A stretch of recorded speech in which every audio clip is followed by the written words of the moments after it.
pakikipaglaban at pakikibaka, lalong-lalo na kapag ang kanilang pamamaraan ay through violence o dahas. Kaya napakahalaga rin na mabigay ko ang mensahe na yan sa inyo. At syempre sa ating mga komunidad, ayaw man natin sumali dahil syempre ang gusto man lang natin ay makapagtrabaho tayo, makapaghanap buhay, yung ating mga anak makapasok sa paaralan ng walang nangyayari sa kanya, na safe sila.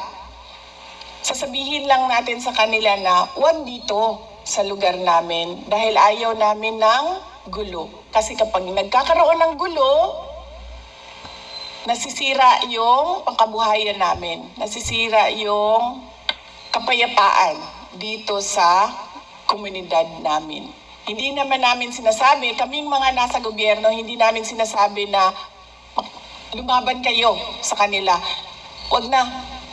Hindi naman kayo kasali. Sasabihin nyo lang, huwag dito sa lugar namin dahil magkakaroon ng gulo. Mawawala yung kapayapaan. Masisira yung pag-aaral ng mga bata. Ganun lang ka-simple ang kailangan nating sabihin sa mga grupo na yun nga, ang sinasabi ko, dahas yung pamamaraan nila sa pakikipaglaban nila sa kanilang kausa. Unsay kausa sa Tagalog?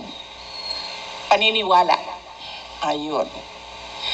Yun ang dahilan kung bakit bumalik ako dito sa Mindoro. Madami kaming mga in-endorse na mga covered courts, pero binalikan ko yung mga kailangan ko ulitin, yung mensahe ng kapayapaan at kaunlaran.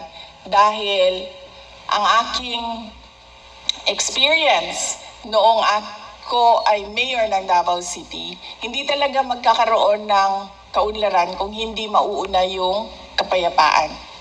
Hindi talaga magkakaroon ng kaunlaran kung hindi mauna yung pagkakaintindihan. Kaya kailangan din maintindihan yon ng mga komunidad natin. Kaya ulitin ko ang pagpapasalamat natin sa ating mga donors sa kanilang tulong para sa ating paaralan. At syempre ulitin ko po ang pagpapasalamat ko sa oras ninyo ngayong araw na ito at sa kasiyahan ko na makasama ulit ang mga taga Pola Oriental